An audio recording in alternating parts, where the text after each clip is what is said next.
കേട്ടോ, നിങ്ങളുടെ വാദം ലബ്ബ വച്ച് പുലർത്തിയിരുന്നു ഇന്നലെ വരെ.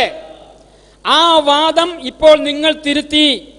തവസ്സുലിന്റെ തെളിവുകൾ മുഴുവനും, അഥവാ ഇസ്തിഗാസക്ക് ഖുറാഫികൾ ഇസ്തിഗാസക്ക് തെളിവുദ്ധരിച്ച ഒട്ടനവധി തെളിവുകൾ അത് തവസ്സുലാണ്, ഇസ്തിഗാസ അല്ല, അതിൽ ഇസ്തിഗാസ ഇല്ല എന്ന് പറഞ്ഞ് മാറ്റിവച്ചിരിക്കുന്ന ഒട്ടേറെ സംഭവങ്ങൾ അത് ശിർക്കാണെന്ന് നിങ്ങൾ സ്ഥാപിച്ചതിലൂടെ നിങ്ങൾ ഇന്നലെ വരെ ഉണ്ടായിരുന്ന പാതയിൽ നിന്ന് 100% വ്യതിചലിച്ചു. ആ പാതയിലായിരുന്നു ഞാനുണ്ടായിരുന്നത്. ഇപ്പോൾ അതെല്ലാം ശിർക്കാണെന്ന് നിങ്ങളെ കൊണ്ട് പറയിപ്പിച്ച് ഈ പ്രസ്ഥാനത്തിന്റെ തനിനിറം എന്താണെന്ന് ഇവിടെ പൊതുജനങ്ങൾക്ക്, മുസ്ലിം ബഹുജനങ്ങൾക്ക് തിരിച്ചറിയാനുള്ള അവസരം ഈ സംഭവത്തിലൂടെ നിങ്ങൾ ഉണ്ടാക്കി കൊടുത്തു. സക്കരിയ സലാഹി കൂട്ടരും എന്തുകൊണ്ടാണ് നിങ്ങളിൽ നിന്നിങ്ങനെ മാറി നിന്നത്? അല്ലെങ്കിൽ അവർ മുജാഹിദ് പ്രസ്ഥാനമായി മാറിയുന്നത്?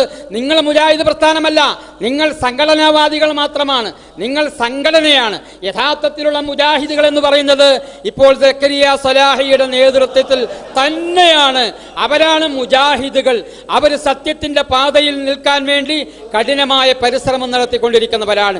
ഇന്നലെ വരെ നിങ്ങൾ വച്ചു പുലർത്തിയിരുന്ന മുഴുവൻ വിശ്വാസങ്ങളെയും നിങ്ങൾ വെട്ടിനിരത്തിക്കൊണ്ട് മുൻഗാമികളുടെ പാതയിൽ നിന്ന് നിങ്ങൾ വ്യതിചലിച്ചിരിക്കുകയാണിപ്പോൾ. അതാണ് എനിക്ക് പറയാനുള്ളത്.